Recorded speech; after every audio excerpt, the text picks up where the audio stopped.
Seigneur, béni sois-tu. Toi qui nous permets encore, Seigneur, de nous réunir, Seigneur, pour écouter ta parole. Seigneur, je prie à ce que, Éternel des armées, que toute parole qui sortira de ma bouche, Seigneur, soit conduite par ton esprit. Que tout ce qui est de la chair, Seigneur, te taise. Je prie à ce que tu disposes, Seigneur, nos cœurs, moi-même le premier, afin de recevoir, Seigneur, cette semence que tu as prévue pour nous. Seigneur, que tout ce que l'ennemi cherchera à faire afin de voler cela, Seigneur, ou de nous distraire, que cela, Seigneur, soit nul et sans effet. Seigneur, je prends autorité, Seigneur, contre toute forme d'assoupissement, toute forme de fatigue, Éternel des armées. Donne-nous, Seigneur, d'être disposés à écouter ta parole. Au nom de Jésus. Amen. Je vous salue dans le précieux nom du Seigneur Jésus. Nous allons aujourd'hui toujours parler du thème de comprendre spirituellement l'œuvre de la croix. Le Seigneur m'a fait la grâce la dernière fois de pouvoir partager avec nous tous, en fait, quelle est véritablement la pensée spirituelle de Dieu dans l'œuvre de la croix. Ce qui a poussé à ce thème, c'est que souvent, moi-même le premier, souvent nous perdons de vue tout ce que nous avons comme héritage venant de l'œuvre de la croix. Et donc, cette série d'enseignements nous permettra non seulement de prendre conscience de la puissance qui réside dans la croix, et également de prendre conscience de l'héritage que nous avons dans l'œuvre de la croix.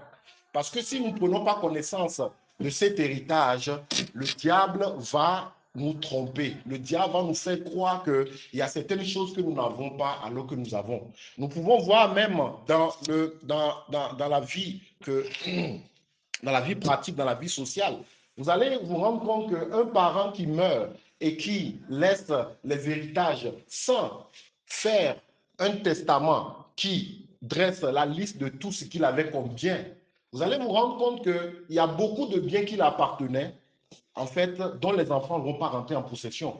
Et ce sont des choses qui se passent dans nos pays. Combien de familles où le papa est parti, mais les enfants vivent comme des misérables parce qu'ils ne sont pas conscients de tout l'héritage que leur papa leur a laissé. Et nous avons un papa merveilleux et qui a écrit dans la parole de Dieu tout l'héritage qu'il nous donne à travers son œuvre de la croix. Donc ces enseignements nous permettent de prendre conscience de cela. Donc nous sommes aujourd'hui à la partie 2. J'aimerais bien encore donner un petit résumé de la partie 1 avant de continuer. Nous avons vu la dernière fois que Dieu a créé l'homme parfait.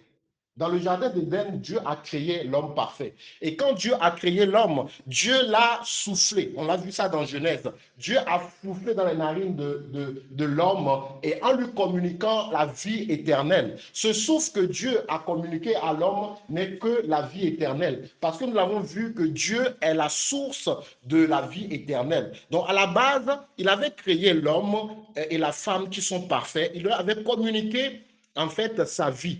Et ce qui s'est passé, c'est que l'homme a désobéi à Dieu. L'homme a désobéi à Dieu dans le jardin d'Éden, ce qui a entraîné en fait le péché. Donc le péché n'est que en fait le résultat de la désobéissance à Dieu. Voilà. Donc le péché étant rentré dans le monde à travers cette désobéissance d'Adam et Ève, en fait, ce péché a entraîné ce qu'on a appelé la dernière fois la mort spirituelle. C'est très important que nous puissions nous rappeler de ces choses. La mort spirituelle n'étant que, en fait, le fait d'être coupé de Dieu. C'est ça la mort spirituelle. Et donc, l'homme a été coupé de la source de la vie éternelle. Dieu étant la source de la vie éternelle, l'homme a été coupé de Dieu et donc l'homme se retrouve spirituellement mort. C'est très important que nous puissions prendre conscience de cela. Et donc, nous avons dit la dernière fois également que cette mort spirituelle, après, a entraîné aussi d'autres choses. Cette mort spirituelle a entraîné la mort physique. Est-ce que vous voyez? Ce qui fait qu'aujourd'hui, nous mourrons. Mais la dernière fois, nous avons parlé de quelque chose. J'avais donné l'exemple du ventilateur. J'avais dit que le ventilateur, quand le ventilateur est encore connecté au secteur et qu'il est alimenté, il tourne très bien. Mais quand le ventilateur est débranché, le ventilateur ne s'arrête pas d'un coup. Si vous vous rappelez, j'avais donné cet exemple. Le ventilateur tourne encore un peu avant de s'arrêter. Pourquoi je vais donner cet exemple? Parce que quand la mort physique est rentrée dans l'humanité, en fait, dans Genèse, nous avons lu que les gens qui étaient dans l'époque de Adam, ils avaient des 900 ans, ils avaient des 800 ans. À l'époque, les plus petits, les plus jeunes, ils avaient 100 ans. Mais aujourd'hui, ce n'est pas la même chose. Ça veut dire que eux, à l'époque, en fait, ils venaient d'être coupés de la source de la vie éternelle. Donc, il y avait encore un peu de cette vie-là qui coulait en eux, ce qui faisait qu'ils pouvaient faire 900 ans. Mais aujourd'hui, ce n'est pas le cas. Nous allons lire rapidement Psaume 90, verset 10, qui nous montre en fait encore la puissance de la parole de Dieu. En fait, la parole de Dieu n'a pas besoin de pouvoir faire des études statistiques avant de nous informer des choses. Nous allons lire rapidement Psaume 90, verset 10. Si un bien-aimé le trouve, il peut le lire pour nous. Les jours de nos années s'élèvent à 70 ans, et pour les plus robustes à 80 ans. Amen. Et l'orgueil qui en tire n'est que vain et misère, car il passe vite, nous nous en voulons. Voilà, c'est ce que la parole de Dieu nous dit. La parole de Dieu nous dit qu'en moyenne, nous allons en fait vivre jusqu'à 70 à 80 ans. Ça dit que la moyenne de la mortalité, c'est au niveau de 70, entre 70 et 80. Il dit que les plus forts iront jusqu'à 80 ans. Mais on voit ça aujourd'hui. Quand nous observons, moi, mon papa est décédé en 2021, il est décédé à 75 ans. Voilà, quand nous voyons, nous nous rendons compte que ce que la parole de Dieu a écrit, en fait, c'est ce qui est vérifié aujourd'hui. Nous voyons que, en fait, c'est cette tranche d'âge qui est là. Malheureusement, en fait, depuis des années, en fait, cette vie se dégrade encore davantage. Jusqu'à aujourd'hui, on se retrouve entre 70 et 80 ans. Mais à l'époque, quand ils étaient déjà coupés de la vie, de la source de la vie, en fait, les gens pouvaient avoir encore 900 ans. En fait, on voit combien vraiment cette puissance de la vie éternelle. Et donc, on avait dit également la dernière fois que la désobéissance d'Adam et Ève, ayant entraîné le péché, a également souillé la terre. Nous avons vu ça la dernière fois. La terre a été souillée en ce sens que, à l'époque, quand Dieu avait créé la terre, la façon dont la terre pouvait produire, en fait, de la nourriture, ce n'est plus la même chose. Aujourd'hui, nous le voyons. Aujourd'hui, nous sommes obligés de passer souvent par des engrais pour, en fait, permettre à ce que la production agricole puisse atteindre un certain niveau. Donc, on voit que, en fait, toutes ces choses-là, nous utilisons aujourd'hui des engrais, vous imaginez, à cause également du péché qui est rentré. Donc, on a vu que le péché également a apporté quoi? La maladie. Nous avons vu que le péché, la désobéissance a apporté la maladie. Nous avons vu également que c'est à cause de cela que, en fait, les femmes vont plus souffrir lors de l'accouchement. Donc, voyons comment les désastres a causé ce péché. Nous avons vu également la dernière fois dans Deutéronome, en fait, tout ce lot de malédictions qui nous suivent lorsque nous venons de naître et que nous héritons du péché adamique. Donc, je voulais donner ce résumé pour que nous puissions savoir en fait le pourquoi Dieu a décidé de pouvoir donner la solution de l'œuvre à la croix. Le péché est rentré dans le monde et ce péché a entraîné la mort spirituelle qui est le fait que l'homme est coupé de Dieu, la mort physique, ça fait que nous mourrons, ça a entraîné les maladies, ça a entraîné les infirmités, ça a entraîné tout ce qu'il y a de mauvais dans ce monde. Et donc Dieu aime beaucoup l'humanité, bien aimé. Dieu aime tellement l'humanité que Dieu n'a pas voulu laisser la situation comme cela. Dieu a réfléchi à trouver la solution pour que l'homme puisse renouer avec lui. Mais avant cela, nous avons lu dans Hébreu que Dieu n'a pas trouvé de plaisir à aucun sacrifice ni holocauste pour ôter le péché du monde. Et donc c'est là qu'il a donné un corps à Christ, afin que qu'il vienne parmi nous pour vraiment porter toutes ces malédictions, tout ce péché-là sur lui, pour que nous puissions être sauvés, pour que nous puissions avoir de nouveau cette possibilité de renouer avec lui. Très important. Donc, c'est ça l'objectif de l'œuvre de la croix. Par l'œuvre de la croix, ici, nous allons donner juste une définition simple, parce que l'objectif n'est pas de tout décrire dans cette prédication. Donc, l'œuvre de la croix, c'est la solution que Dieu lui-même a trouvée. Parce que l'homme était coupé de Dieu, l'homme n'avait plus la possibilité de rester en communion avec Dieu, et donc Dieu lui-même a trouvé la solution pour que l'homme puisse renouer avec lui. Bien aimé, vous voyez en fait quel amour Dieu a pour nous. Et Dieu donc a trouvé cette solution. Et cette solution, c'était que quelqu'un qui soit parfait vienne prendre tout ce péché pour nous. Et c'est son fils qui a accepté. Dieu a proposé cette solution. Cette solution, on avait vu la dernière fois dans Hébreu, n'a pas été imposée à Christ. Non, Dieu a vu que c'est ça la solution, mais Christ a accepté cela, a accepté de venir mourir pour que les péchés de toute l'humanité puissent être rachetés, parce qu'il fallait quelqu'un pour ce rachat. Maintenant, on peut se poser la question, Christ est venu prendre toutes ces malédictions sur lui, afin que nous soyons sauvés. Est-ce que juste après que Christ ait fait l'œuvre de la croix, automatiquement tous les hommes sont sauvés? Est-ce que tout le monde est sauvé juste après l'œuvre de la croix? Tout le monde n'est pas sauvé. Voilà. Donc, il faut savoir que c'est vrai, Christ a fait cette œuvre de la croix. L'objectif, c'est de permettre à ce que nous tous, nous soyons sauvés. Il faut savoir déjà que rien que cette œuvre que Christ a fait à la croix suffit à elle seule pour que tout le monde entier, les 8 milliards que nous sommes actuellement sur la terre, que nous tous nous soyons sauvés. Est-ce que vous voyez, cette œuvre suffit juste pour ça. Sauf qu'il y a un élément crucial qui est là. Cet élément-là, c'est ça qui est la nouvelle naissance. La nouvelle naissance est cet élément qui nous fait basculer du royaume du diable vers le royaume de Dieu.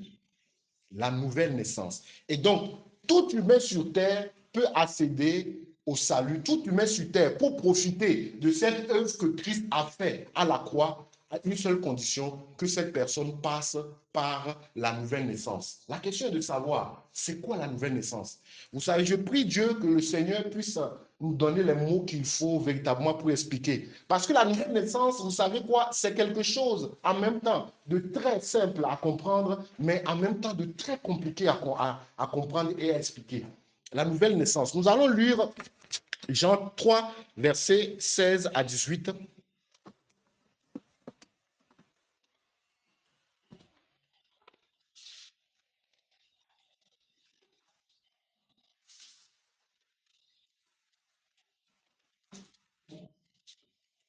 Jean 3, versets 16 à 18. Si un bien-aimé trouve.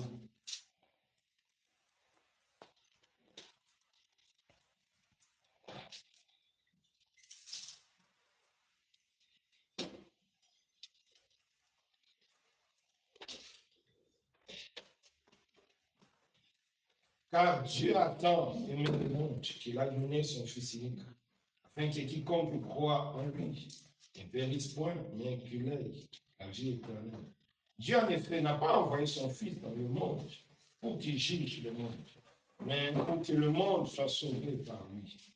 Celui qui croit en lui n'est point jugé, mais celui qui ne croit pas est déjà jugé parce qu'il n'a pas cru au nom du Fils unique de Dieu. Amen. En fait, malheureusement, le verset 16 nous est tellement familier que des fois, on perd le sens et on perd la puissance de ce verset. Jean 3,16 est tellement connu des gens, il y a même des païens qui peuvent te le réciter, mais qui ne comprennent pas en fait la base de cela. Je répète que l'œuvre que Christ a fait à la croix, cette œuvre-là seule est valable pour que tous les 8 milliards que nous sommes actuellement sur Terre, que nous soyons tous sauvés. Mais il y a un élément crucial qui est important, qui permet à chacun d'entre nous sur Terre de pouvoir accéder à ce salut, accéder à l'avantage de profiter de cette œuvre de la croix, c'est la nouvelle naissance. La question est de savoir, c'est quoi la nouvelle naissance? En fait, la nouvelle naissance, c'est d'abord de recevoir, toujours dans le livre de Jean 3, dans le chapitre de Jean 3, dans la discussion de Jésus avec Nicodème, Jésus pouvait dire à Nicodème que si, on va voir ça ici, rapidement.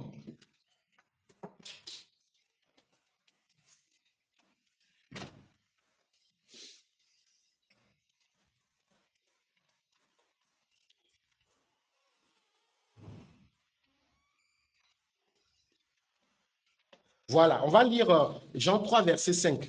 Dans Jean 3, verset 5, en fait, c'est Jésus qui est en train de parler à Nicodème, un docteur de la loi, un pharisien. Si frère peut nous lire ça, Jean 3, verset 5.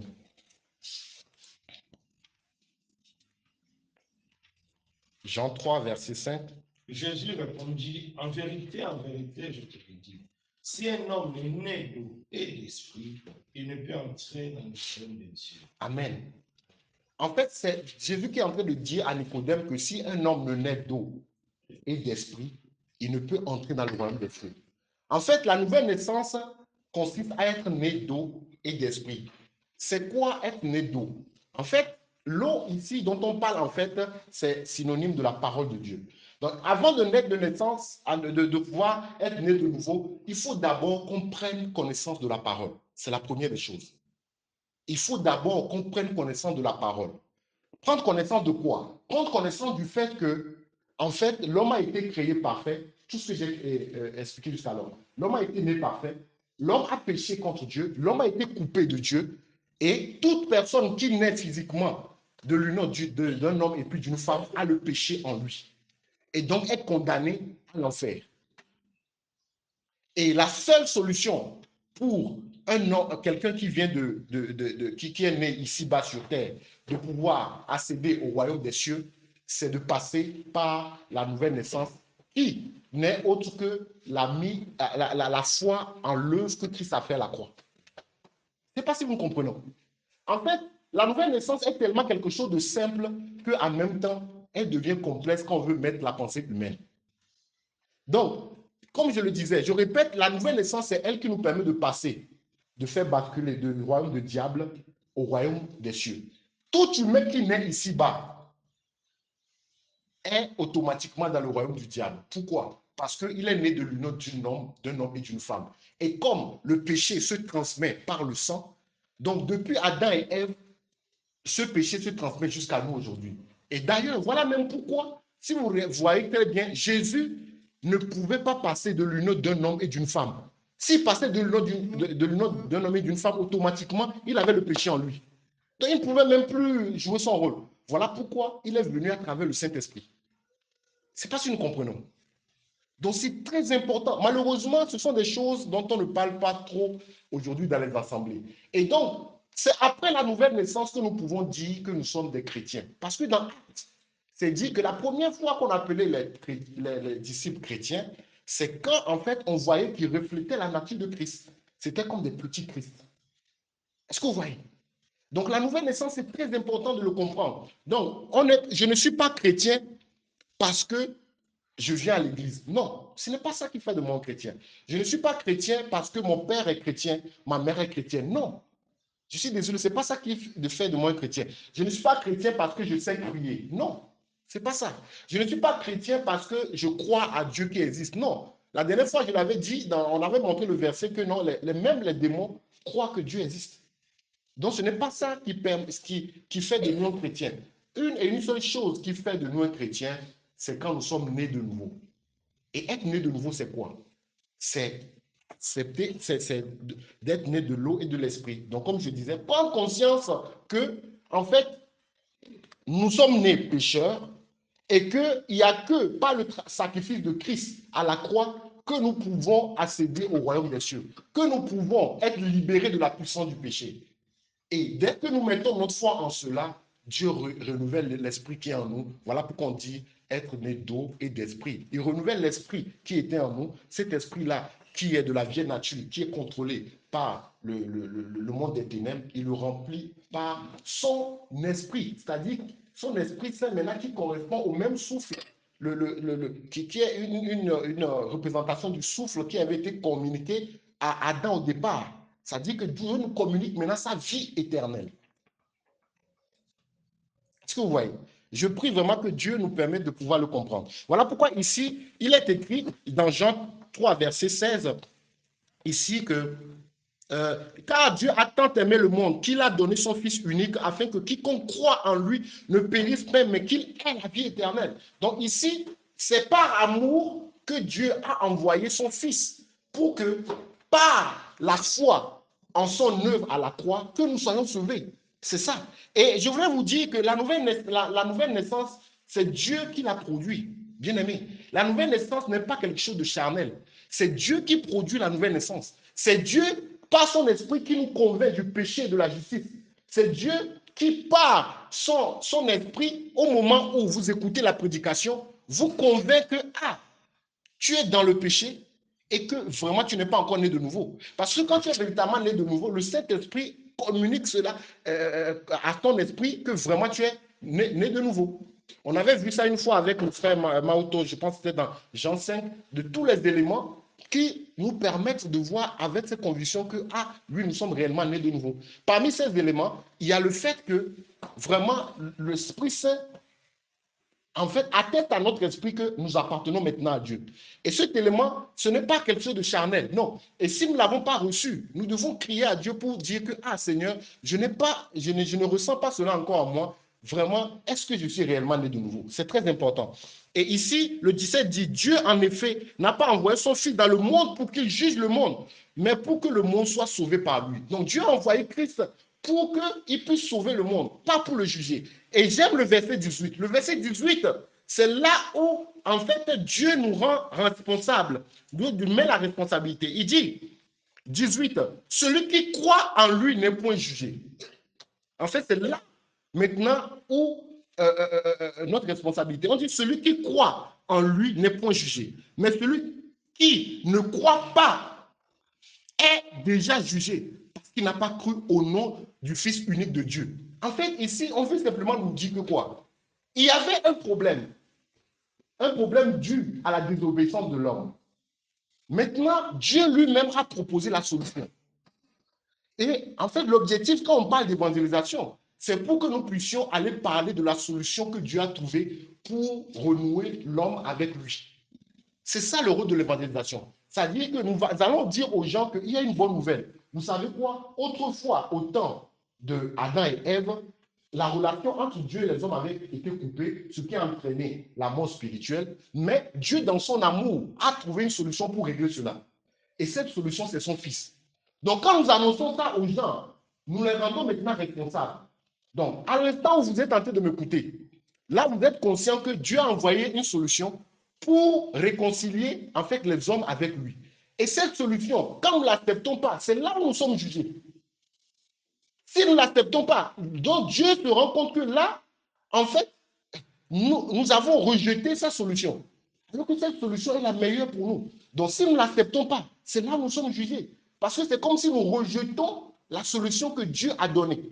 Et là, en ce moment, Dieu a fait sa part. Et donc là, ça veut dire que nous voulons continuer dans cette vie de péché. Et donc, en ce moment-là, nous serons jugés. Voilà pourquoi il est écrit ici dans le 18, celui qui croit en lui n'est point jugé. C'est-à-dire que celui qui croit au Fils de Dieu, Jésus, qui est venu pour sauver l'humanité, celui qui croit en lui en tant que solution, la personne-là, elle est sauvée. Mais celui qui ne croit pas est jugé. Parce que cette personne qui ne croit pas, c'est comme si elle a rejeté la solution que Dieu a proposée pour que les hommes puissent se réconcilier avec lui.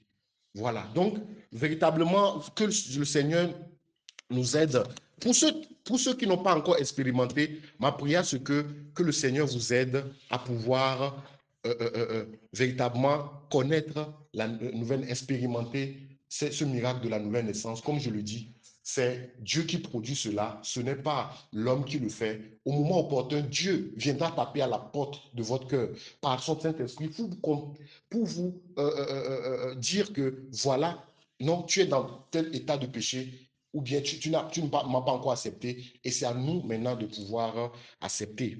Donc, comme nous sommes en train de parler de comprendre spirituellement de l'œuvre dans la croix, il est très important aussi que nous puissions passer par là, exposer encore à nouveau cette solution. Maintenant, après notre nouvelle naissance, qu'est-ce qu'il faut faire? Après notre nouvelle naissance, nous avons vu, selon le modèle que les disciples nous ont laissé, après la nouvelle naissance, nous devons passer par les eaux du baptême. C'est très important. Je n'avais pas prévu en parler, mais la pensée m'a dit d'en parler. Peut-être qu'il y a certains qui sont pas conscients de cela. Donc, quand nous acceptons Jésus-Christ comme Seigneur Sauveur dans nos vies, quand nous passons par le miracle de la nouvelle naissance, La prochaine étape, c'est de pouvoir, en fait, le déclarer publiquement, le monter publiquement en passant par les eaux du baptême, de prendre cet engagement devant Dieu et les hommes que nous appartenons maintenant à Christ. C'est très important. C'est une recommandation que Christ même est passé par là. Donc c'est important que après la nouvelle naissance, que nous passions par les eaux du baptême. Si nous ne sommes pas encore passés par les eaux du baptême, il n'est pas encore trop tard. Mais nous devons nous poser la question, mais pourquoi jusque-là, je ne suis pas passé par les eaux du baptême? Parce que ça doit venir véritablement de nous-mêmes. J'aime prendre l'exemple de, on ne va pas le lire forcément, de l'eunuque éthiopien dans le livre d'Actes. L'eunuque éthiopien, il n'avait pas la connaissance de la parole. Il était en train de lire, il n'avait pas compris, il a fait appel à Philippe. Et Philippe l'a expliqué. Et après ça, le Seigneur l'a éclairé. Et il a expérimenté la nouvelle naissance. Et quand il marchait sur le chemin, ils ont vu un cours d'eau. Il a dit, mais voilà l'eau qui est là. Qu'est-ce qui m'empêche d'être baptisé? Il a dit, non, rien. Donc, et par là, il a baptisé. Donc, dès que nous naissons de nouveau, la prochaine étape, c'est de passer par les eaux du baptême. Nous avons vu ça l'année passée quand nous avons vu les leçons du désert. Nous avons vu que la marche chrétienne commence réellement après comment l'appelle-t-on? Le baptême. Parce que nous avons essayé de faire la similitude avec le peuple d'Israël qui avait quitté l'Égypte et qui est passé par la mer Rouge. Et Paul pouvait nous dire que le fait qu'il passe par la mer Rouge, c'était synonyme du baptême. Et c'est après ça maintenant qu'ils ont commencé leur marche dans le désert. Vous allez remarquer que même avec le cas de Christ, Christ, après être baptisé par Jean-Baptiste, il a commencé son ministère. Donc, normalement, comme nous sommes nés de nouveau, en fait, notre première aspiration, c'est d'être fidèle à ce que Dieu a dit. C'est d'être fidèle à ce que Christ a écrit. Et donc, passer par les eaux du baptême ne doit pas être une complication pour nous. Et donc, c'est très important de pouvoir, après avoir accepté le Seigneur, passer par les eaux du baptême parce que c'est également les instructions que Christ nous a laissées. Nous allons lire 1 Pierre 3, versets 19 à 21 pour éclaircir ce volet.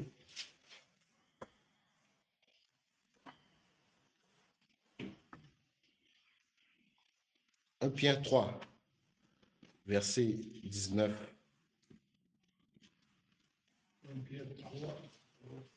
19 à 21.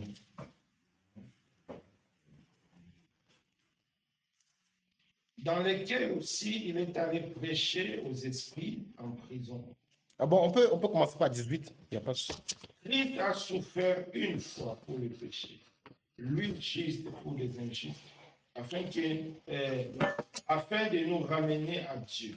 Il a été mis à mort quant à la chair et rendu vivant quant à l'esprit, dans lesquels aussi il est allé prêcher aux esprits en prison, qui autrefois avaient été incrédules, lorsque la patience de Dieu s'est prolongée au jour de Noé, pendant la construction de l'arche, dans laquelle un petit nombre de personnes, c'est-à-dire 8, furent sauvées à travers l'eau.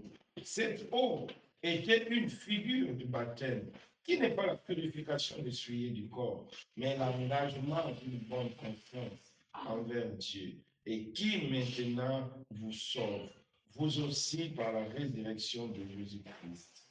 Amen. Donc, quand nous voyons le verset 21, le verset 21, en fait, nous parle en fait ici de l'importance du baptême. Il dit que cette eau qui était la figure du baptême, qui n'est pas la purification des souillures du corps, mais l'engagement d'une bonne conscience envers Dieu. Dans le baptême est l'engagement d'une bonne conscience envers Dieu. Donc, il est important que quelqu'un qui expérimente la nouvelle naissance puisse passer par les eaux du baptême. C'est très important comme rappel. Voilà. Donc, nous allons maintenant passer aux héritages parce que euh, l'objectif, c'était de parler de pourquoi la croix. Nous allons parler de pourquoi la croix. Nous allons parler un peu de, de la croix. Voilà. Et ici même, le verset que nous venons de lire aussi nous parle en même temps du 18. On dit que Christ a souffert une seule fois pour les péchés, lui qui est juste pour des injustes, afin de nous amener à Dieu. Donc, l'objectif de la croix, c'est de nous ramener à Dieu. C'est ça, en fait. Et nous avons vu, en fait, qu'est-ce qui nous permet de pouvoir profiter de l'œuvre de la croix, ce n'est que la nouvelle naissance. Et nous avons dit que la nouvelle naissance, c'est de naître d'eau et d'esprit. Avoir le contact avec la parole de Dieu prendre connaissance du fait que nous sommes esclaves du péché et que Christ est mort à la croix pour nous sauver. Et en mettant foi en cela, voilà, Dieu nous régénère notre esprit et nous donne un esprit nouveau. Donc nous allons voir maintenant les différents héritages de l'œuvre de la croix. Donc aujourd'hui, nous allons voir 7 héritages. C'est très important parce que quand nous ne prenons pas connaissance de ces héritages, nous nous rendons compte en fait que nous subissons des choses en fait que nous ne devons pas au fond subir. Donc le premier don ou héritage que nous avons par l'œuvre de la croix, c'est le don de la vie éternelle. Donc, héritage numéro 1, c'est le don de la vie éternelle. Voilà. Donc, quand nous naissons de nouveau, quand nous acceptons Christ comme Seigneur et Sauveur, maintenant que nous avons mis notre foi dans l'œuvre de la croix, le premier don que Dieu nous donne, c'est la vie éternelle. Ça veut dire que quoi? Dans le jardin d'Éden, je l'avais dit, qu'il avait soufflé dans les narines de l'homme, il avait communiqué la vie éternelle. Mais par le péché, en fait, cette vie-là a été coupée. Parce que le péché étant entré, en fait, l'homme a été coupé de Dieu. Donc, l'homme n'avait plus cette connexion avec la source de la vie éternelle. Donc, le premier élément que Dieu rétablit directement quand nous naissons de nouveau, c'est le don de la vie éternelle. Nous allons voir ça dans Romains 6, verset 23. Romains 6, verset 23.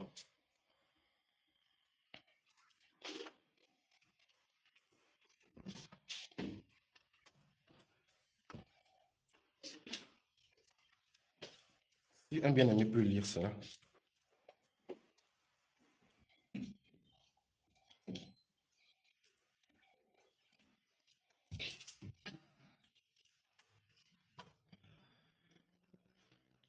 Oui, Romains 6, verset 23. Car le salaire du péché, c'est la mort. Mais les dons gratuits de Dieu, c'est la vie en Jésus-Christ. Amen.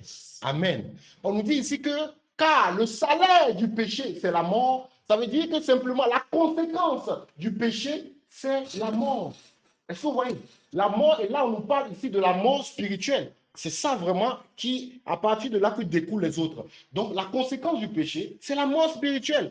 Mais on dit le don gratuit de Dieu, c'est quoi? C'est la vie éternelle. Et je bénis le nom du Seigneur pour la suite. On ne dit pas c'est la vie éternelle, puis on s'arrête là. Mais cette vie-là, c'est en qui nous avons cette vie? Alléluia, c'est en Jésus que nous avons cette vie. Et donc, quand nous naissons de nouveau, première des choses que nous retrouvons, c'est cette vie éternelle. Et donc, ça veut dire cette connexion que nous avons avec Dieu. Bien-aimé, quand tu es né de nouveau, sache que maintenant tu es connecté à Dieu. Et c'est Dieu qui te donne cette vie éternelle. Tu as déjà cette vie éternelle. Et personne ne peut te l'arracher. C'est impossible. Dieu t'a déjà donné la vie éternelle. Donc, quand tu nais de nouveau, sache que tu n'es plus un être normal comme les autres. Non. Tu abrites la présence de Dieu en toi. Tu as la vie de Dieu qui est en toi. Donc, tu n'es plus n'importe qui.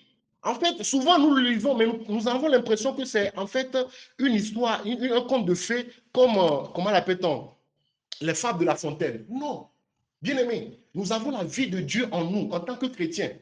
Quand tu es né de nouveau, tu as la vie de Dieu en toi. Et donc ça, nous ne devons pas perdre cela de vue. On va lire Jean 3, verset 36 également. Jean 3, verset 36.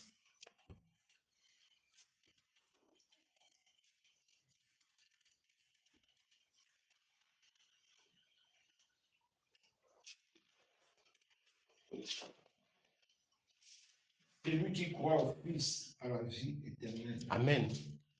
Celui qui ne croit pas au Fils ne verra point la vie. Amen. Mais la colère de Dieu demeure sur lui. Voilà, donc ce que je venais de dire, c'est quoi? Dieu, dans son amour, a présenté la solution à l'humanité. C'est quoi?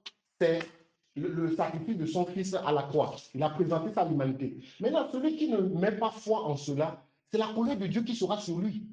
Donc ça veut dire que quiconque n'est pas né de nouveau, qu'est-ce qui va lui arriver? C'est la colère de Dieu qui sera sur cette personne. Ce n'est pas moi qui le dis, c'est la parole de Dieu qui le dit. Mais celui qui aura cru en Jésus, qu'est-ce qu'il va obtenir? La vie éternelle. Et bien aimé, si tu es conscient que tu es né de nouveau, sache que tu as la nature divine en toi. Tu n'es plus un être humain simple. Tu as la nature de Dieu en toi. Et il faut prendre conscience de ça, que tu as cette nature en toi. Est-ce que tu comprends? Et donc, vraiment, tu as la nature de Dieu en toi. Et quand Dieu te voit, te voit avec sa vie en toi. Nous allons voir le deuxième élément. Le deuxième élément, quand nous mettons de nouveau, le deuxième élément, deuxième héritage, c'est que nous sommes délivrés de la puissance des ténèbres. En fait, il est très important de savoir que, en fait, autrefois, avant la nouvelle naissance, nous étions sous la puissance, la domination du diable. Ce qui fait que même, même si nous prenions des résolutions pour dire que nous voulons arrêter un péché, nous nous retrouvons à le faire. Bien aimé, c'est une réalité. Tant que tu n'es pas né de nouveau, bien aimé, sache que tu es sous la puissance du diable. Tu vas toujours commettre les mêmes péchés.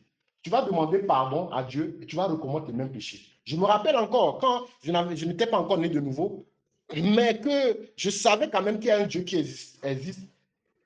Où je désobéissais, je demandais pardon au Seigneur. À l'instant, après quelques minutes, je vois que je répète le même péché. À l'époque, je ne comprenais pas. Mais en fait, quand tu prends le recul, tu comprends que, en fait, tu as un esprit qui est en toi, qui est sous la domination du diable. Donc, quel que soit ce que tu te mets dans la tête, bien aimé, tu es sous cette domination, tu vas retourner dedans. La preuve, quand vous voyez combien de personnes comment l'appelle-t-on, dans les centres de désintoxication, que ce soit pour boisson, que ce soit pour la drogue, généralement, quand ils sortent, en fait, leur état devient pire même qu'avant. Ils rechutent toujours. Est-ce que vous voyez? Parce que, en fait, ce n'est pas une histoire d'aller voir des psychologues.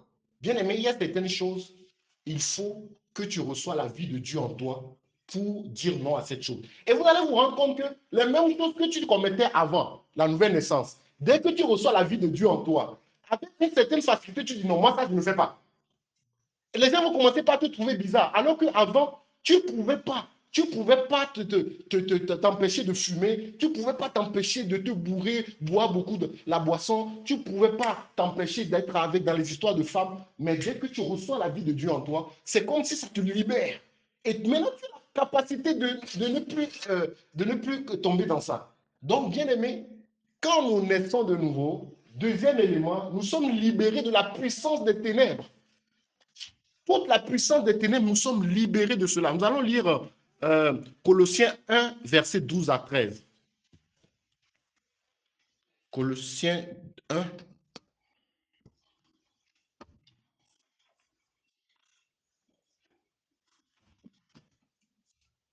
Colossiens 1, verset 12 à 13.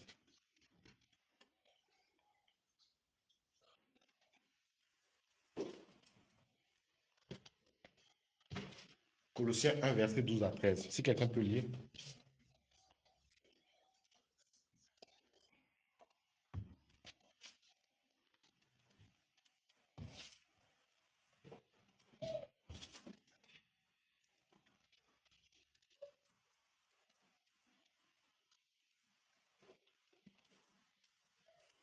Colossiens 1, verset 12 à 13. Rendons grâce au Père qui nous a rendus capables d'avoir part à l'héritage des saints dans la lumière. Il nous a délivrés de la puissance des ténèbres et nous a transportés dans le royaume de son Fils bien-aimé. Amen. Donc, nous voyons par là que deuxième élément, deuxième héritage que nous avons quand nous acceptons Jésus dans nos vies, c'est que nous sommes libérés de l'emprise du péché, de la puissance des ténèbres dans nos vies, bien aimés. Et cela sur tous les plans. Si le diable avait une main mise sur nous par rapport à un certain nombre de choses, en fait, tout cela, nous avons été libérés de cela. Nous allons voir également Colossiens 2, versets 14 à 15, pour montrer en fait combien, par l'œuvre de la croix, Dieu a vaincu tout ce qui est œuvre du diable. Colossiens 2, versets 14 à 15. Si un bien-aimé peut nous lire cela. Colossiens 2, versets 14 à 15.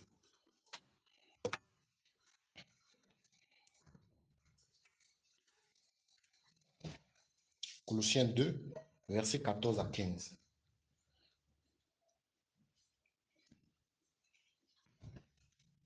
Il a effacé l'acte dont les ordonnances nous condamnaient et qui subsistait contre nous. Il a éliminé en les clouant à la croix. Il a dépouillé les dominations, des autorités et les a livrées publiquement en spectacle en triomphant d'elles par la croix. Amen. En fait, ce verset-là nous montre combien, en fait, par l'œuvre de la croix, Jésus a détruit toutes les œuvres des ténèbres dans nos vies. En fait, pour nous, le diable n'a plus d'emprise. Est-ce que vous voyez? Nous ne devons plus avoir peur du diable parce que Dieu l'a dépouillé publiquement en spectacle. Et il nous dit ici que l'acte dont les ordonnances nous condamnaient, du fait qu'il y avait le péché qui était là, à chaque fois, le diable brandissait cet acte-là. C'est ça qui lui permettait d'avoir l'emprise sur nous dans le passé. Mais dès qu'il brandit cela, Jésus lui dit que, oh, calme-toi, j'ai déjà payé le prix. Voilà. Et donc, nous devons prendre conscience que cet acte-là a été déchiré. Sinon, le diable va venir toujours nous faire des chantages. Voilà pourquoi nous devons prendre conscience que le diable Jésus a déjà déchiré cet acte-là. Est-ce que vous comprenez? Et donc, nous ne sommes plus sous l'emprise du diable. Nous allons voir le quatrième élément. Le quatrième élément, c'est que en Christ, donc je peux rappeler rapidement, le premier élément, c'est que nous avons reçu l'héritage, nous avons reçu le don de la vie éternelle. Deuxième élément, c'est que nous avons été libérés de la puissance des ténèbres. Ah, je n'ai pas fait le troisième élément. Autant pour moi. Ok. Je n'ai pas fait le troisième élément. Donc, troisième élément, nous sommes justifiés. Oh là là. Vous savez, moi-même le premier, vous savez, il y a certaines choses que nous lisons dans la parole de Dieu, mais que nous ne réalisons pas. En fait, c'est quoi justifier? Déclaré juste. Déclarer juste. Est-ce que nous savons c'est quoi être déclaré juste? En fait, en Christ, nous sommes justifiés, c'est-à-dire déclarés justes. Ça veut dire que, à partir de maintenant, si tu es né de nouveau, quand Dieu te voit comme quelqu'un qui n'a jamais commis de péché. Est-ce que vous savez ça? En fait, Dieu te voit de la même façon qu'il voit Jésus. Est-ce que vous réalisez ça? J'ai l'impression que c'est toujours comme les femmes de la fontaine. On ne réalise pas ça. Voilà pour, en fait rien que, je parle de moi-même le premier. Hein. Voilà même pourquoi il y a certains comportements que nous avons. Ça montre que nous ne réalisons pas que nous sommes justifiés. Nous ne réalisons pas que nous sommes justes. Est-ce que vous voyez? Quand aujourd'hui Jésus et Dieu nous voit comme Jésus, qui n'a commis aucun péché. Donc c'est la même chose. Nous sommes déclarés justes. Nous avons été justifiés par l'œuvre de la croix. Et donc, ce qui fait qu'aujourd'hui, nous sommes constitués comme justes. Voilà pourquoi quand on parle de l'Assemblée des saints, c'est ça, nous sommes saints. Nous sommes saints. Dans le monde, ce sont les fausses personnes qu'on appelle saints. Les histoires les archevêques, les papes, les trucs comme ça. Non, nous sommes saints, le vrai saint même. Pourquoi? Parce que nous sommes sanctifiés par le sang de Christ. Nous sommes rendus justes. Donc, quand, bien aimé, toi qui es né de nouveau, quand Dieu te voit, il te voit comme un juste. Donc voilà pourquoi, en fait, il faut savoir que c'est Dieu qui nous a déclarés justes. Voilà pourquoi ce n'est pas à nous de vouloir faire les choses par les forces pour ressembler aux justes. Non, nous devons vivre simplement parce que nous sommes justes. Est-ce que vous voyez? Ce n'est pas ce que nous faisons qui fera de nous des justes. Vous comprenez? Mais nous avons été justifiés par Christ. Point barre. Ce n'est pas notre façon de vivre. Malheureusement, quand nous vivons, nous voulons en fait manifester des œuvres pour prouver que nous sommes justes. Non, ça n'a aucun sens. Nous avons la nature du juste. Nous avons maintenant la nature de Christ. Et donc, nous n'avons pas à chercher à faire des efforts pour, en fait, et en plus, ce qui est triste dans l'histoire, nous voulons faire des efforts pour prouver je ne sais quoi à Dieu, alors que c'est lui-même qui nous a déclarés justes. Vous voyez, des fois, on n'est pas cohérent avec nous-mêmes. Donc, sachons que nous sommes justes. Maintenant, à partir de maintenant, si tu ne le savais pas, en Christ, tu es juste. Quand tu pars, tu es au boulot, à l'école, tu es né de nouveau, sache que tu es juste. Quand Dieu te voit comme Christ. Parce que tu as reçu la nature de Christ en toi et il t'a déclaré juste. On va voir ici Romains 3, versets 21 à 26.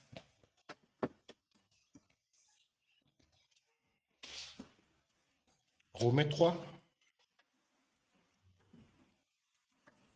3, versets 21 à 26.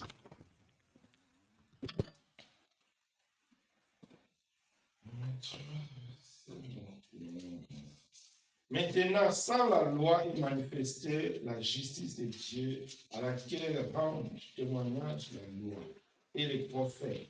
Justice de Dieu par la foi en Jésus pour tous ceux qui croient. Il n'y a point de distinction car tous ont péché et sont privés de la gloire de Dieu. Amen. Ils sont gratuitement justifiés par sa grâce, par le moyen de la rédemption qui est en Christ. Amen. Nous sommes gratuitement justifiés. Ça veut dire que nous n'avons rien fait pour mériter cela. Et donc, nous devons seulement, en fait, prendre conscience. Voilà pourquoi c'est très important. Paul pouvait dire aux Romains, ayez le renouvellement de l'intelligence. En fait, tout ce que nous sommes en train de voir maintenant, c'est pour que nous puissions avoir le renouvellement de l'intelligence, pour que nous puissions comprendre, en fait, dans quel statut nous nous trouvons maintenant en tant que chrétiens. C'est très important. En fait, c'est ce qui fait que, parce que nous ne prenons pas conscience de ce statut, ce qui fait que beaucoup d'aujourd'hui, ils sont trompés dans les églises. Il y a des prédications à 2 balles qui les poussent à aller faire des choses qui sont contraires à la volonté de Dieu. Voilà. Nous allons voir maintenant le 4e volet. Le 4e volet, nous allons nous rendre compte que beaucoup de personnes aujourd'hui sont trompées parce qu'ils ne comprennent pas ce 4e volet. 4e volet, j'espère que maintenant c'est le 4e. Voilà. Le 3e, c'est nous sommes justifiés. Le 4e volet, c'est que quel est le 4e héritage que nous avons en Christ, c'est que nous sommes maintenant une nouvelle créature en Christ. 4e héritage, nous sommes une nouvelle créature en Christ. Nous allons voir 2 Corinthiens 5, verset 17. 2 Corinthiens 5, verset 17.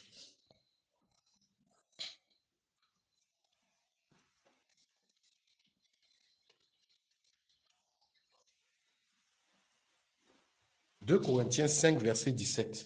Nous sommes une nouvelle créature en Christ, pas la nouvelle naissance. Si quelqu'un peut lire 2 Corinthiens 5, verset 17.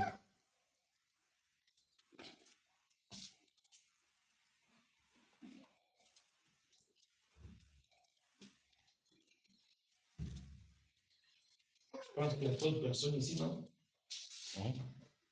Si quelqu'un est en Christ, il est une nouvelle créature. Les choses anciennes sont passées, voici toutes choses sont devenues nouvelles. Alléluia.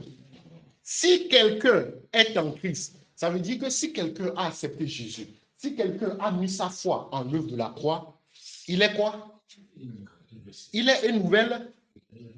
Voilà. En fait, d'autres versions disent une nouvelle création. Une nouvelle créature. Il est une nouvelle créature. Est-ce que vous savez le sens de nouvelle? Est-ce que vous voyez? Donc, quand on dit nouvelle, ça veut dire qu'il y a ancien et nouveau, n'est-ce pas? Et en fait, je bénis Dieu parce que j'aime souvent la parole de Dieu parce que la parole de Dieu donne les extrêmes, donne vraiment le mot pour qu'on soit clair. Il dit, il est une nouvelle créature, mais il ne s'arrête pas là. Il dit, parce qu'il sait que les gens vont encore se tromper, il dit, les choses anciennes sont passées. Voici, toutes ces choses sont devenues nouvelles. Bien aimé, qu'est-ce que nous avons compris de cela? On dit que nous sommes une nouvelle création. Ça veut dire, bien aimé, que moi, en tant que médecin, le médecin que vous voyez ici, ce n'est plus le médecin qui est, comment l'appelle-t-on, togolais, qui vient d'Afania, tout ça. Non, je suis maintenant une nouvelle création. Ça veut dire que quoi? Tout ce qui constituait ma malédiction auprès de ma famille avant, je ne suis plus dans ça. Parce que je suis une nouvelle création. C'est pas, vous comprenez? Voilà. Donc ça veut dire que s'il y avait une malédiction concernant le mariage, les enfants, le boulot, tout ça, toutes les malédictions qu'il peut y avoir, qui sont reliées à ma famille, je ne suis plus dans ça. Parce que en fait, mon ancien moi est mort à la croix. Et maintenant, c'est une nouvelle créature que vous voyez là. Est-ce que vous voyez? C'est dommage qu'aujourd'hui, il y a un concept de détruire les hôtels dans nos familles. Bien aimé, il n'y a aucun hôtel à détruire. Tu es une nouvelle créature en Christ. Ça fait que, en fait, on dit toutes les choses anciennes sont passées. Toutes sont devenues nouvelles. Donc, on avait même vu tout à l'heure qu'on n'est plus sous l'emprise du monde des ténèbres, n'est-ce pas? Oui, ça veut dire que le plus grand sorcier de votre famille ou de votre village, s'il fait les gris n'importe comment, il ne va pas te voir. Parce que tu ne fais plus partie de cette alliance. Parce que maintenant, tu es une nouvelle créature. Et ce sont des choses, malheureusement, qu'on n'a pas compris. Et surtout en Afrique, beaucoup comment appelle-t-on, de pasteurs s'enrichissent avec ça pour dire que, ah, frère, ça, c'est les hôtels dans ta famille qui fait ça. Donc, il faut amener au moins 2,5 millions, on va détruire ces hôtels. Non, bien aimé. En Christ, nous sommes une nouvelle créature. Les choses anciennes sont passées, bien aimé. Toutes choses sont devenues nouvelles. Tout ce que tu as comme influence avant dans ta vie passée, elle est passée. C'est fini. Il n'y aura plus de ça dans ta vie. Bien aimé, il n'y aura plus de ça. Et quand nous ne prenons pas conscience de ça, le diable viendra nous tromper. Le diable va te dire que non, la situation par laquelle tu passes là, c'est parce que dans votre famille, il y a tel et tel. Est-ce qu'on voit? Donc il faut comprendre cela. Combien de personnes aujourd'hui, parce que les études ne marchent pas, ils vont dire que non, c'est parce que dans votre famille, il y a eu telle alliance qui a été faite pour que les études ne marchent pas. Voilà pourquoi ça ne marche pas. Non, bien aimé, les choses anciennes sont passées. Toutes choses maintenant sont devenues nouvelles dans nos vies. Toutes choses sont devenues nouvelles. Tout ce qui est passé est passé. Quelle que soit la vie que tu menais avant, même si tu étais un grand meurtrier, bien aimé, tu étais un grand voyou, toutes choses sont passées. Aujourd'hui, maintenant, c'est fini.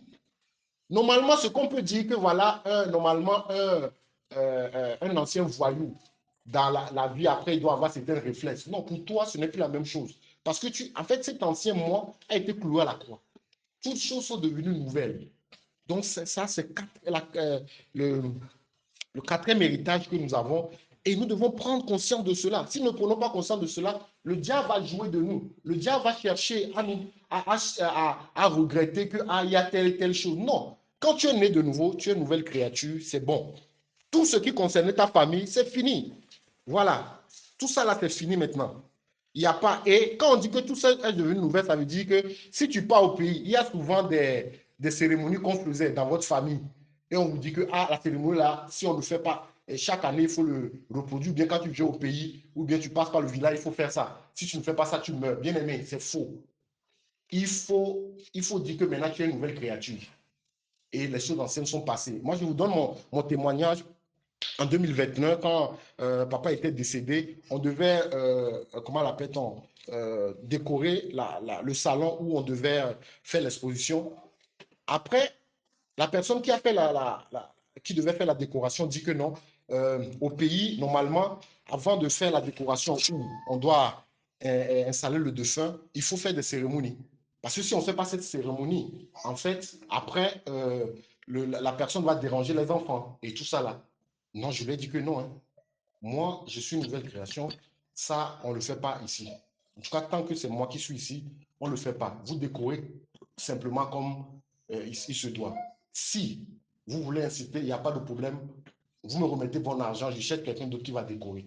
Donc, ils ont tout dit, ils sont partis me voir, un cousin qui est venu me voir, un cousin plus âgé que moi, pour me dire que non, mais ça, c'est vrai, toi, tu as été beaucoup à l'étranger, mais il y a des choses du pays, il ne faut pas prendre ça à la légère. J'ai dit non, maintenant, je suis chrétien. Avant, là, ça, on pouvait faire ça. Mais là, maintenant, on ne fait plus. Voilà, on ne fait plus. Est-ce que vous voyez? Et ça s'est très bien passé. Est-ce que vous voyez? Donc, en fait, nous devons prendre position parce que nous sommes une nouvelle création. Et ce sont des choses, je ne vous cache pas, qui vont arriver. Hein, parce que vous allez peut-être rentrer au pays pour peut-être rencontrer les parents ou peut-être pour d'autres personnes. Mais simplement pour le mariage, les parents peuvent vous dire que non. Souvent, dans notre tradition, il faut verser de l'eau là, appeler les ancêtres pour faire tout là. Il faut dire non. Je sais maintenant une nouvelle création. Voilà, ils vont vous dire des choses pour vous faire peur. Hein. Ils vont dire que, mais si tu ne le fais pas, il y aura tel problème dans ton foyer. Non, je suis une nouvelle création. Et je ne suis plus sous l'emprise des ténèbres. Il faut prendre position par rapport à cela. C'est très important. Que le Seigneur nous aide. Nous allons voir le 5, l'héritage numéro 5. Voilà. Je bénis le nom du Seigneur parce que l'héritage numéro 5, en fait, rejoint un peu ce que nous avons étudié ensemble hier.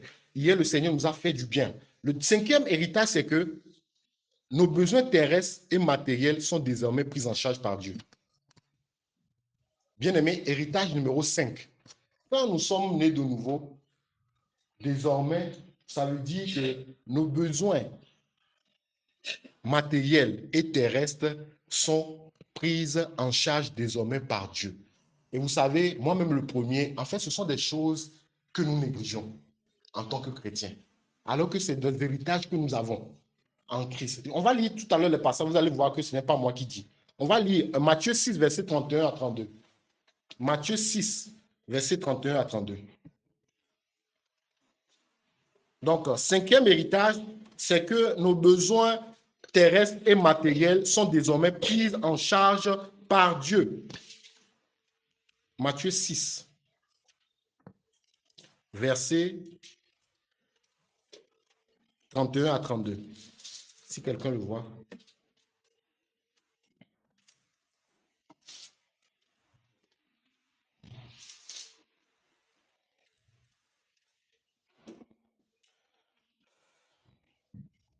Quelqu'un a vu Matthieu 6, verset 31 à 32.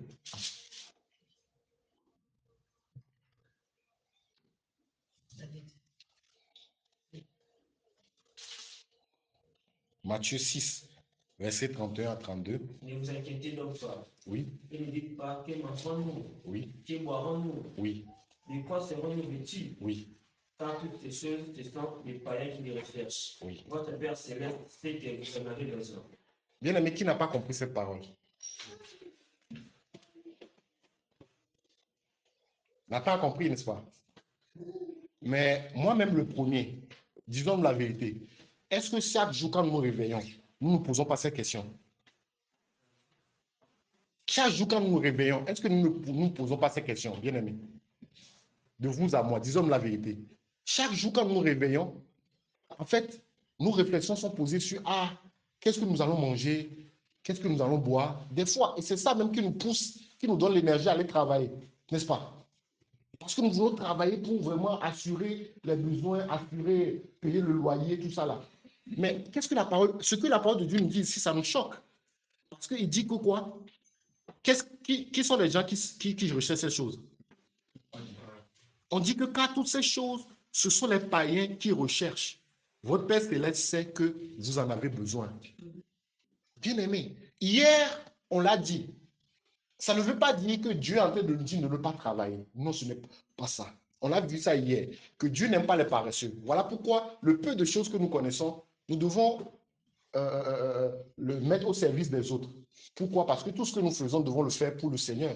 Hier, nous avons appris que ce que nous faisons comme travail, au fond, l'objectif, ce n'est pas que ça subvienne à nos besoins, mais c'est Dieu qui subvient à nos besoins. Nous faisons la chose pour être au service des autres et le faire pour le Seigneur. Et maintenant, le Seigneur va passer par ça pour nous subvenir à nos besoins, selon ce que nous avons comme besoin. Donc voilà pourquoi hier, vraiment, le Seigneur nous a bénis par cet enseignement. C'est un résumé que je fais. En fait, nous n'avons pas choisi le boulot ou bien la filière parce que ça donne beaucoup d'argent. C'est ce qu'on avait vu hier. Parce qu'on dit que c'est ça qui est le danger. James, c'est bizarre, n'est-ce pas? Ça fait bizarre, n'est-ce pas? Voilà, dans le monde ici, on fait la chose parce que ah, je veux être médecin. Parce qu'on sait que ah, le médecin, souvent, il ne chôme pas. Ah, je veux être ingénieur en tel, parce que ça paye beaucoup. Non.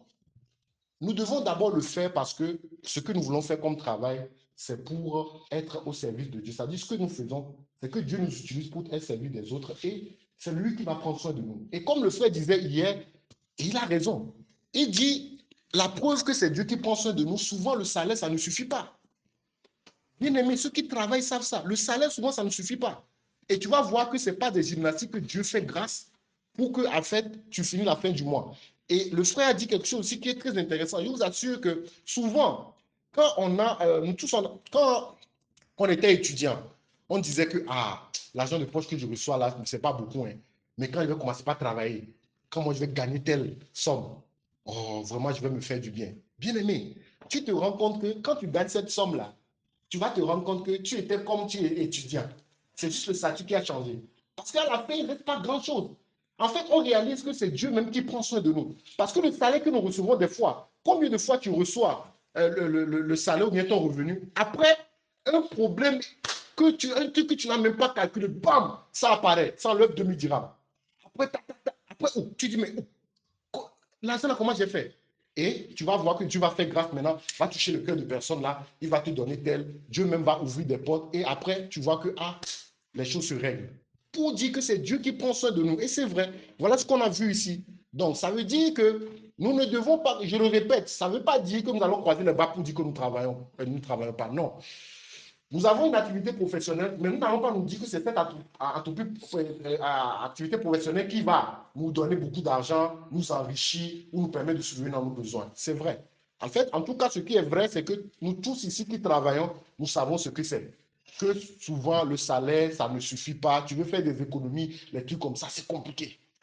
Mais quand même, tu reçois quelque chose mieux que quand tu étais étudiant, mais tu ne sais pas comment ça fait pour vite finir. En fait, Dieu veut juste nous montrer que, en fait, c'est lui qui prend soin de nous. Donc, un des héritages, quand nous devenons chrétiens, c'est que c'est Dieu qui prendra soin de nous maintenant. C'est très important. Ça dit que nous devons faire confiance à Dieu. Nous faisons le travail, mais nous faisons simplement confiance à Dieu pour qu'il pourvoie à nos besoins. Et bien aimé, nous avons le témoignage de beaucoup de personnes à qui Dieu a dit de servir à plein temps. Et Dieu prend soin de chaque jour. Ils n'ont rien à envier à qui que ce soit. Dieu les fait voyager, c'est qu'il n'y a pas d'argent. Dieu fait à ceux qui donnent des voitures 4x4 même, ceux qui ne peuvent pas payer. Dieu prend soin d'eux, bien aimé. J'ai même vu un témoignage la dernière fois quand je méditais d'un homme qui a montré en fait combien Dieu prend soin d'eux parce qu'il se rappelait quand ils étaient petits, Dieu, le papa leur disait toujours que non, c'est Dieu qui prend soin de nous. Même si papa n'a pas d'argent, c'est Dieu qui prend soin d'eux. Et un jour comme ça, c'est arrivé où c'était vraiment le summum. Ça veut dire qu'il n'y avait rien à la maison. Il n'y avait même pas un seul centime. Il n'y avait rien. Mais c'était l'heure de manger parce qu'ils mangent souvent à table à midi. Mais le papa a dit que ce n'est pas grave. Ils ont disposé les plats, ils ont dit non, on va prier et le Seigneur va lui-même s'en charger. Et ils ont prié. Ils étaient en train de prier, que, ah Seigneur, vraiment, ah, c'est toi, tu as dit que tu prends soin de nous. Hein. Là, on n'a pas de ressources, toi-même, pour voir. Et à peine ils ont fini la prière, ils ont écouté la sonnerie. Bon, ils ont fini la prière et le papa est parti pour ouvrir la porte, pour savoir c'est qui. Dès qu'il ouvre la porte, il voit, comment l'appelle-t-il, un panier rempli de nourriture et couvert. Mais la personne n'est pas là. Il n'y a personne qui est là. Il ouvre le truc, il voit la bouffe. Il a commencé à pleurer. En fait, il n'imaginait pas, quand il faisait la prière là, il n'imaginait pas qu'il y a un truc qui va se passer comme ça. Pour lui, il se disait que, ah bon, il va prier, même s'il n'y a rien, ils vont boire de l'eau. Mais le Seigneur a pourvu et le jour là, ils ont mangé. Mais c'est fou, n'est-ce pas? C'est Dieu qui prend soin. Il y a tellement de miracles comme ça. C'est Dieu, bien-aimé, qui prend soin. Ce n'est pas nos ressources, bien-aimé. Ce n'est pas nos ressources. Voilà. Les ressources que Dieu nous donne, c'est lui. Il nous dit que seulement sommes gestionnaires. Il veut que nous puissions l'utiliser comme il se doit. Voilà. Mais c'est lui qui prend soin. Donc ça, c'est un héritage que nous ne devons pas oublier. On va lire Psaume rapidement. Psaume 127, versets 1 à 2. Psaume 127, versets 1 à 2.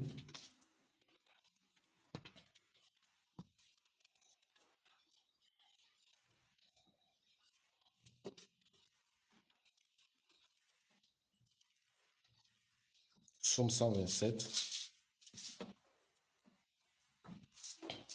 versets 1 à 2. Cantique des degrés de Salomon. Si l'Éternel ne bâtit la maison, ceux qui la bâtissent travaillent vraiment. Si l'Éternel ne garde la ville, c'est lui qui la garde, veille en vain. En vain, vous vous levez de bon matin, vous vous couchez tard, et vous mangez le pain de douleur. Il la donne autant à ses bien-aimés pendant leur sommeil. Voilà. Est-ce que vous avez compris? La première partie du verset voulait nous dire que, en fait, en français facile, tout ce que nous faisons, si nous n'impliquons pas Dieu, c'est foutu. Ça ne sert à rien. Si nous n'impliquons pas Dieu. Voilà pourquoi dans nos boulots, dans notre étude, nous devons impliquer Dieu. Parce que c'est Dieu qui nous permet de pouvoir atteindre des objectifs. Et qu'est-ce qu'il est en train de dire de pertinent dans le 2? C'est que il peut arriver que tu ne te bases pas sur Dieu pour faire la chose, un travail, un truc comme ça, et que ça te donne de l'argent, mais tu penses gagner, mais c'est faux. Regardez ce qu'il dit ici. Il dit en vain, vous levez-vous le matin, vous couchez-vous tard. Il dit et mangez-vous le pain de douleur. C'est ça. Ça dit que gagner de l'argent, ce n'est pas le plus important. Est-ce que vous voyez? Tu peux gagner de l'argent, mais tu vas te rendre compte que c'est ce qui se passe pour beaucoup de personnes qui n'ont pas compris que c'est Dieu qui bénit, sont en Europe. Pour aller au boulot, chaque matin, il doit faire 2 heures de route. À l'aller, 2 heures au retour. Il part très tôt le matin, il revient très tard le soir. Et après, le peu d'argent qu'il gagne là, après on dit que non, il y a une maladie qu'il faut régler. Et tout ça, ça va dans ça. Ça ne sert à rien. Et c'est ce qu'on appelle le pain de douleur. Le pain de douleur, c'est quoi? C'est que tu as ce pain-là, mais il y a la souffrance qui est qui est accompagné. Mais quand c'est fait avec l'Éternel, en fait, même si ce n'est pas beaucoup, tu vas voir que le Seigneur va te faire grâce. Je ne sais pas si ça vous est déjà arrivé. Moi, plusieurs fois, j'ai vu des personnes qui gagnaient plus que moi, peut-être même 5 à 10 fois plus que moi. Mais après, tu le vois, ils sont misérables. Ça dit que des fois même, c'est toi-même qui as pitié d'eux. Mais quand tu vois leurs ressources, tu vois que c'est beaucoup. Mais ça part dans tel à côté. Ça du gaspille. Tu te dis, mais qu'est-ce qui ne va pas? Tu sens que ça, c'est le pain de douleur. Voilà. Mais quand tu es dans le Seigneur, le peu que tu as, mais les gens vont même t'envier. Ils vont penser que ah, tu as beaucoup. Mais c'est juste que c'est le fait que c'est Dieu qui prend soin de toi qui a cette image. Donc, cinquième des trucs, c'est que les besoins terrestres et matériels sont pris en charge par Dieu. Sixième élément, c'est la guérison. Voilà. Il y a aussi ça que nous négligeons souvent. Voilà. Et ce qui fait que des fois, nous nous laissons terrasser par la maladie. Il faut savoir que l'œuvre à la croix, l'œuvre qui a été faite à la croix, Jésus a porté également nos maladies. En fait, ce n'est pas moi qui le dis, c'est une promesse de la Bible. Ce qui fait que, en tant que chrétien, quand nous sommes dans le moment de maladie, où nous avons des personnes autour de nous qui sont malades, le premier réflexe que nous devons avoir, c'est de prier pour ces personnes. Pourquoi? Parce que Christ nous a fait cette promesse qu'à la croix, il a porté les maladies. C'est le premier réflexe que nous devons faire. Mais malheureusement, nous ne prenons pas conscience de cet héritage, ce qui fait que le diable nous garde comme ça, dans la maladie, pendant longtemps, parce que nous n'avons pas conscience que, en fait, Christ a déjà porté ça à la croix. C'est très important. Donc, à partir de maintenant, toi, tu sais que tu es né de nouveau. Si tu es malade, le premier réflexe que tu dois avoir, c'est de prier. On a vu ça avec les disciples, nous ont donné l'exemple. Quand la belle-mère de Pierre avait comment l'appelle-t-on, la fièvre, est-ce que la Bible nous a dit qu'il a donné de l'ostop ou bien de l'iprane? Non. On dit qu'il avait la fièvre. Qu'est-ce qu'il avait fait? Le lecteur de la Bible. On dit que Pierre il a prié pour la belle-mère et elle a obtenu guérison. Est-ce que vous voyez? Mais nous, aujourd'hui, dès qu'il y a un petit truc là, de l'ostop, de à côté, on prend les médicaments. Non, nous devons avoir le réflexe des personnes véritablement qui sont nées de nouveau. Si quelqu'un est malade à notre côté, premier réflexe que nous devons avoir, c'est de prier. Et vous savez, il faut savoir une chose. Ce n'est pas nous qui guérissons. En fait, c'est l'erreur que nous faisons souvent. Ce n'est pas nous qui guérissons. Nous devons seulement prendre conscience que Christ a dit qu'à la croix, il porte nos maladies. Donc, il nous a donné, on dit les miracles qui suivront ceux qui auront cru, c'est qu'ils imposeront les mains aux malades, ils seront guéris. Point barre. En fait, comment la personne sera guérie, ce n'est pas ce qui nous importe. Nous, qu'est-ce qu'on nous a dit? C'est d'aller imposer les mains. Donc, ça veut dire que quoi? Ton frère est malade, tu es né de nouveau, tu imposes les mains, tu pries, Seigneur, qu'il soit guéri. L'objectif n'est pas de dire que, ah, j'attends voir, est-ce que maintenant il va se réveiller? Non. En fait, c'est ça là qui, en fait, est un obstacle pour nous. Parce que nous voulons voir la chose avant de croire. Non. Nous imposons les mains simplement et nous disons, ah, Seigneur, guéris. Et c'est tout. C'est Dieu même qui fait charge de ça. En fait, s'il ne le guérit pas, c'est lui-même qui va prendre la honte. C'est pas nous, parce qu'il nous l'a dit seulement d'imposer les mains. Nous, on a fait pour nous. Donc, c'est lui. Est-ce que vous voyez? Voilà. Et il faut savoir que, en même temps, dans cette histoire de la guérison, quand nous prions, nous devons savoir aussi que c'est Dieu qui est souverain. En ce sens que nous avons l'exemple de Paul. Parce que Paul a prié 3 fois pour les chats. Dieu l'a dit, ma grâce te suffit. Donc, il faut savoir une chose. Tant qu'il y a un malade à côté de toi, ou toi-même tu es malade, il faut que tu pries aussi longtemps que Dieu te dise que non, ah, ma grâce me suffit, ou bien c'est moi-même qui ai permis que ce soit comme ça. Tant que Dieu ne vous dit pas ça, vous devez continuer par mettre la confiance en Dieu que la personne sera guérie. C'est très simple. Et ne pas chercher à calculer. Et l'objectif ici n'est pas de montrer aux gens que, ouais, j'ai prié pour tel et guéri. Non, parce que ce n'est pas nous qui guérissons. C'est Christ qui guérit. Est-ce que vous voyez? Donc, nous allons voir Ésaïe 53, versets 4 à 5. C'est très important de retenir cela. Ésaïe 53, versets 4 à 5. Ésaïe 53. En fait, ce verset, ce qui nous montre vraiment que à la croix, Christ a porté aussi nos maladies. C'est bien de connaître le verset, comme ça, dans le sujet de prière, nous rappelons à Dieu que voilà ce que tu as dit dans ta parole. Cependant, ce sont nos souffrances qu'il a portées. Amen. C'est nos douleurs qui s'échappent. Amen. Et nous l'avons considéré comme puni. frappé de Dieu et humilié. Mais il était blessé pour nos péchés, brisé pour nos iniquités. Le châtiment qui donne la paix est tombé sur nous. Amen. Et c'est par ce maîtrise que nous sommes guéris. Amen. C'est pas cette meurtrissure que nous sommes guéris. C'est très important.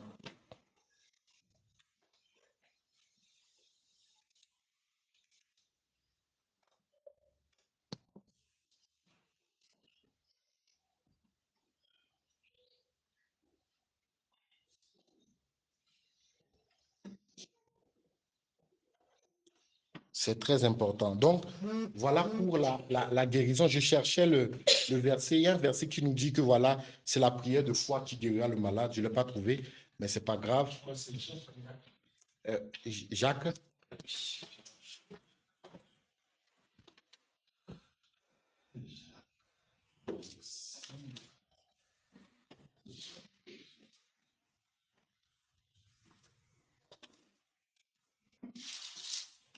Ah, ouais, c'est Jacques 5,15.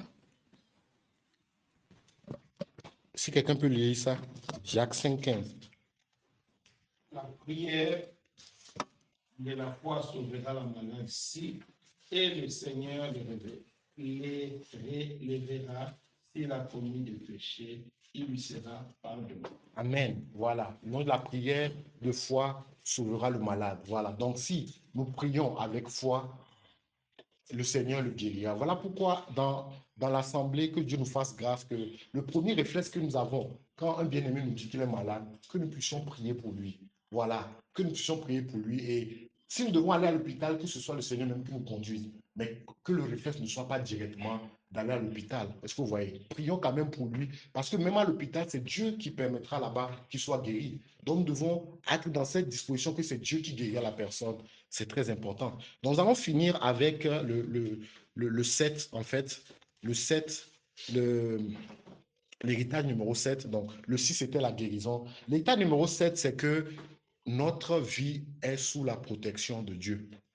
Notre vie est sous la protection de Dieu. Parce que malheureusement, il y a beaucoup de chrétiens qui ont encore peur aux féticheurs, qui ont encore peur quand un parent leur dit que non, je te maudis.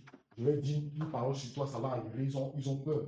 Beaucoup de chrétiens ont peur ainsi. Il y a même des fois des parents qui, parce que l'enfant ne veut pas faire la chose comme il veut, alors que ce que le parent veut faire est contre la parole de Dieu. Des fois, il y a certains parents comme ça qui lancent des paroles de malédiction pour dire que non, je proclame que telle chose ne va pas marcher dans ta vie. Mais en tant que chrétien, ces choses-là, ça n'a pas d'effet. Ça n'a pas d'effet. Pourquoi? Parce que le plus important, c'est que nous soyons dans la bonne voie, en fait, conformément à la parole de Dieu. Et nous allons voir un verset ici qui nous montre que, en fait, c'est compliqué pour le diable de pouvoir nous atteindre, bien aimé. Si ce n'est pas nous-mêmes, c'est très compliqué pour le diable de nous atteindre. Et ça, il faut le mettre dans la tête pour ne pas avoir peur. Tu fais des rêves bizarres où on tire sur toi, on fait des trucs comme ça. Tu as une grand-mère au village qui dit que va te bouffer. Il te dit ça directement comme ça. Bien aimé, tout ça là, n'ayez pas peur. Parce que nous sommes sous la protection de Dieu. Nous allons lire Colossiens 3, verset 3, pour finir.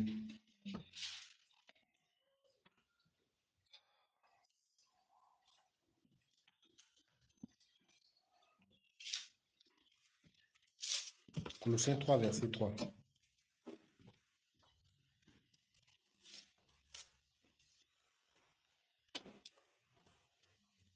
Colossiens 3, verset 3.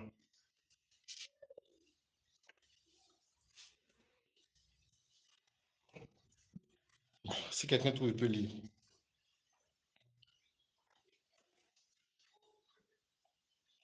Colossiens 3, verset 3. Oui, David. Car vous êtes morts et votre vie est cachée avec Christ en Dieu. Très bien. Donc, je ne sais pas si vous comprenez. On dit notre vie est cachée avec Christ. Donc voilà, faites comme si notre vie était là et notre vie est avec Christ comme ça. Et toute notre vie comme ça, elle est cachée en Dieu. Donc ça veut dire quoi? Que pour que le diable puisse nous atteindre, il doit atteindre qui en premier? Et d'abord taper Dieu. Après d'avoir fini de taper Dieu, il doit taper qui? Christ. Il doit d'abord taper Christ avant de nous atteindre. Bien aimé, c'est impossible. Vous voyez? Voilà, donc ce verset nous montre combien de fois notre vie est protégée en Christ. N'ayons peur de rien. parce qu'en Jésus, nous sommes protégés. Voilà. Donc, en fait, c'est tout ce que le Seigneur m'avait mis à cœur comme partage à nous faire. Et nous allons prier. Et notre prière, que cela soit, que le Seigneur nous aide à avoir l'intelligence renouvelée pour prendre conscience de ces héritages dans nos vies. Et pour ceux-là qui ne sont pas encore nés de nouveau, nous allons prier que le Seigneur puisse, par son esprit, les convaincre du péché et de la justice.